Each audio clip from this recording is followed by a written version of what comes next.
Hi, hello, ഞാൻ വിദ്യ. ഞാനൊരു breast cancer third stage സർവൈവറാണ്. ഇന്ന് ഞാൻ നിങ്ങളുടെ അടുത്ത് ഷെയർ ചെയ്യുന്നത് എൻ്റെ സർവൈവൽ ജേർണിയിലെ ഒരു ചെറിയ ഭാഗമാണ്. അതായത് എൻ്റെ സർജറിയുമായി ബന്ധപ്പെട്ട കാര്യങ്ങളാണ്. എനിക്ക് ബൈലാട്രൽ സർജറി ആയിരുന്നു ചെയ്തിട്ടുണ്ടായിരുന്നത്. ബ്രസ്റ്റ് ലംബ് മാത്രമല്ല, എനിക്ക് എൻ്റെ ഫസ്റ്റ് ലെഫ്റ്റ് ബ്രസ്റ്റിലാണ് ഡയഗ്നോസിസ് ചെയ്തിട്ടുണ്ടായിരുന്നത് ക്യാൻസർ ആണെന്ന്. പിന്നീട് അതെൻ്റെ ആംഫിറ്റിലേക്കും രണ്ട് ആംഫിറ്റിലേക്കും പിന്നെ റൈറ്റ് ബ്രസ്റ്റിലേക്കും ബാധിച്ചിട്ടുണ്ടായിരുന്നു. സോ 2 ബ്രസ്റ്റ് റിമൂവ് ചെയ്യേണ്ടി വന്നു. ബ്രസ്റ്റ് റിമൂവ് ചെയ്ത ശേഷം എന്ന് പറയുന്നത്, എൻ്റെ എക്സ്പീരിയൻസ് എന്ന് പറയുന്നത്, എനിക്ക് 4 ഡ്രൈനേജ് ട്യൂബ് ഇട്ടിട്ടുണ്ടായിരുന്നു. ഡ്രൈനേജ് ട്യൂബിൽ ഈ 2 സൈഡിലുമായിട്ട് അങ്ങനെ 4 ഡ്രൈനേജ് ട്യൂബ്. ഈ ഡ്രൈനേജ് ട്യൂബ് എല്ലാം കൂടെ ഒരു ഡിസ്പോസലുമായിട്ട് കണക്ട് ചെയ്തിട്ട് ഉണ്ടാവും. പിന്നെ നമ്മളെന്നും രാവിലെ ഈ ഡ്രൈനേജ് ട്യൂബിൽ നിന്നും വേസ്റ്റ് എടുത്തിട്ട് മെഷർ ചെയ്യണം. മെഷർ ചെയ്ത ശേഷം നമുക്ക് അവിടുന്ന് ഹോസ്പിറ്റലിൽ നിന്ന് ഒരു ചാർട്ട് തരും. ചാർട്ടിൽ നമ്മൾ വ്യക്തമായിട്ട് എഴുതി വെക്കണം ഓരോ ദിവസവും എത്ര ml വേസ്റ്റ് വന്നിട്ടുണ്ടെന്ന്, ഡ്രൈനേജ് വേസ്റ്റ് വന്നിട്ടുണ്ടെന്ന്. പിന്നെ എനിക്ക് സർജറി നമുക്കവിടെ ഞാൻ RCCയിലാണല്ലോ ട്രീറ്റ്മെൻറ്റ് എടുത്തത്. ഞാൻ ഓൾറെഡി പറഞ്ഞിട്ടുണ്ട്. RCCയിലെ ട്രീറ്റ്മെൻറ്റ് എന്ന് പറയുന്നത് എനിക്ക് ഓക്കെ ആയതുകൊണ്ട് തന്നെ ഇപ്പോൾ ഇന്ന് സർജറി ചെയ്തിട്ടുണ്ടെങ്കിൽ പിറ്റേ ദിവസം ഒരു ഈവനിങ് ഒക്കെ ആവുന്ന സമയത്ത് തന്നെ ഡിസ്ചാർജ് ചെയ്തിട്ടുണ്ടായിരുന്നു. നമ്മൾ ഫുഡ് കഴിക്കുന്നുണ്ട്, പിന്നെ വെള്ളമൊക്കെ കുടിക്കുന്നുണ്ട്, എല്ലാം നോർമൽ ആണെന്നുണ്ടെങ്കിൽ അവർ ഡിസ്ചാർജ് ചെയ്യും. ഒരു ദിവസം അവിടെ അഡ്മിറ്റ് ചെയ്യുള്ളൂ എന്നാണ് എൻ്റെ ഒരു അറിവ്. എനിക്ക് ഓക്കെ ആയതുകൊണ്ട് പിറ്റേ ദിവസം തന്നെ എന്നെ ഡിസ്ചാർജ് ചെയ്തു.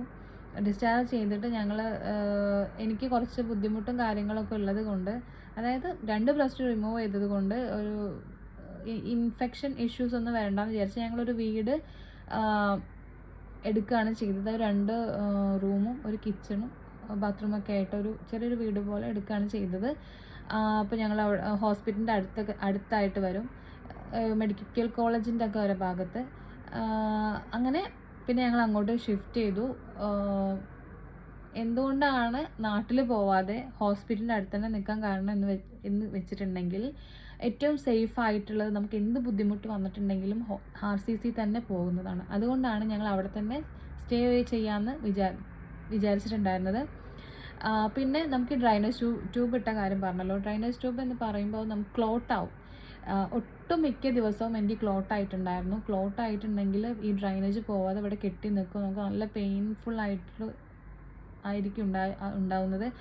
അപ്പോൾ ഹോസ്പിറ്റലിൽ പോകണം. ഹോസ്പിറ്റലിൽ പോയിട്ട് അവിടെ കാഷ്വാലിറ്റിയിൽ ആൾക്കാരുണ്ടാവും, അവിടെ പോവാം. അതല്ല നോർമൽ ടൈം ആണെന്നുണ്ടെങ്കിൽ, ഇപ്പോൾ ഞാൻ സി ക്ലിനിക്കിൽ നമുക്ക് നഴ്സിംഗ് സ്റ്റേഷൻ ഉണ്ട്, അവിടെ പോയിട്ട് അവർ ക്ലിയർ ചെയ്ത് തരുന്നതാണ്. പിന്നെ ക്ലിയർ ചെയ്ത് തന്നിട്ടുണ്ട്. പിന്നീട് ഈ 24 ദിവസത്തോളം എനിക്ക് ഡ്രൈനേജിൽ നിന്ന് ഇങ്ങനെ ഡിസ്ചാർജ് വന്നിട്ടുണ്ടായിരുന്നു.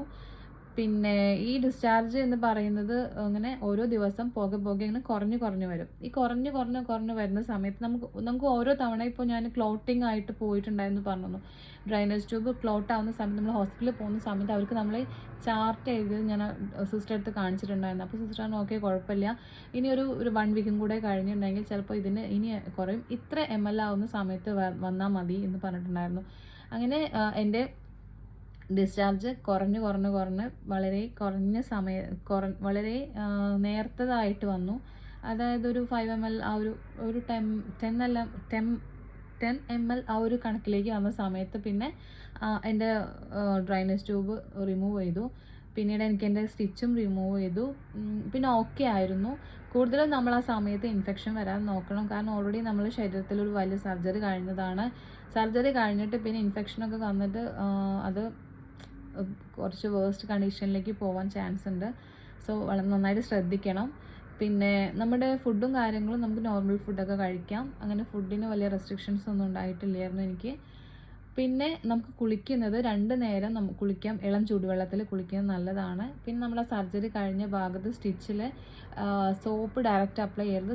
സോപ്പ് ജസ്റ്റ് ഒന്ന് വെള്ളത്തിലിട്ട് മിക്സ് ചെയ്ത ശേഷം ആ ഒരു ഫോം വരുന്നില്ല, ആ ഫോം ഇട്ടിട്ട് നന്നായിട്ട് നമ്മളിങ്ങനെ കൈവച്ച് ജസ്റ്റ് ഒന്നിങ്ങനെ ഉരച്ചിട്ട് കഴുകി കളയണം. ഏറ്റവും നല്ലത് വേർപ്പ് ആ ഭാഗത്ത് ഇരിക്കാൻ പാടില്ല എന്നാണ് ഹോസ്പിറ്റലിൽ നമുക്ക് നമ്മുടെ അടുത്ത് പറഞ്ഞിട്ടുണ്ടായിരുന്നത്. സോ 2 നേരം കുളിച്ചിട്ടുണ്ടായിരുന്നു. പിന്നെ നമ്മൾ കൂടുതലും ഫ്രീ ആയിട്ട് കിടക്കുന്ന വസ്ത്രം ധരിക്കുക, കോട്ടൻ്റെ വസ്ത്രം ധരിക്കുക. ഓപ്പൺ മാക്സി അവൈലബിൾ അല്ലേ, അത് ധരിക്കുന്നതാണ് ഏറ്റവും നല്ലത്. ഞാൻ ഓപ്പൺ മാക്സിയാണ് ധരിച്ചിട്ടുണ്ടായിരുന്നത്, കാരണം നമുക്ക് ഈ ഡ്രൈനേജ് ട്യൂബ് പുറത്തേക്ക് ഇടണ്ടേ. അപ്പോൾ നമുക്ക് കംഫർട്ടബിൾ ആയിട്ടുള്ള ബ്രീത്തബിൾ ആയിട്ടുള്ള ഡ്രസ്സ് ധരിക്കുക. പിന്നെ നമുക്ക് കുളി കഴിഞ്ഞ ശേഷം നമ്മുടെ ആ സ്റ്റിച്ച് കംപ്ലീറ്റ് നന്നായിട്ട് നല്ല ക്ലീൻ ആയിട്ടുള്ള ക്ലോത്ത് വെച്ച് നന്നായിട്ട് തുടച്ച ശേഷം ഫാനിൻ്റെ ചോട്ട് പോയി കിടന്നിട്ട് നന്നായിട്ട് അത് ഉണങ്ങിയ ശേഷം മാത്രമേ ഡ്രസ്സ് ചെയ്യാൻ പാടുള്ളൂ. ഇല്ല എന്നുണ്ടെങ്കിൽ നനവ് ഇരുന്നിട്ട് ഇൻഫെക്ഷൻ വരും. ഇത്രയും കാര്യങ്ങളൊക്കെയാണ് എൻ്റെ ഒരു ആഫ്റ്റർ കെയർ ആയിട്ട് ഞാൻ ചെയ്തിട്ടുണ്ടായിരുന്നത്. എനിക്ക് ഇൻഫെക്ഷനും കാര്യങ്ങളൊന്നും വന്നിട്ടുണ്ടായിരുന്നില്ല, ഓക്കെ ആയിരുന്നു. പിന്നെ സർജറി ചെയ്ത് ഒരു 24 ദിവസമൊക്കെ ആയപ്പോഴേക്കും എനിക്ക് വീണ്ടും ഒരു ഇഞ്ചക്ഷനും കൂടെ സ്റ്റാർട്ട് ചെയ്തു, ട്രാസ്റ്റ്. പിന്നെ അതിൻ്റെ കൂടെ തന്നെ എനിക്ക് റേഡിയേഷനും സ്റ്റാർട്ട് ചെയ്തിട്ടുണ്ടായിരുന്നു. ഇത്രയാണ് എൻ്റെ സർജറിയും ഡീറ്റെയിൽസും എനിക്ക് നിങ്ങളുടെ അടുത്ത് ഷെയർ ചെയ്യാനുള്ളത്. അപ്പോൾ എന്നെ കണ്ടുകൊണ്ടിരിക്കുന്ന ആരെങ്കിലും എൻ്റെ ചാനൽ സബ്സ്ക്രൈബ് ചെയ്യാത്തതായിട്ടുണ്ടെങ്കിൽ ഒന്ന് സബ്സ്ക്രൈബ് ചെയ്തേക്കുക, എന്നൊന്ന് സപ്പോർട്ട് ചെയ്യുക. Okay, thank you.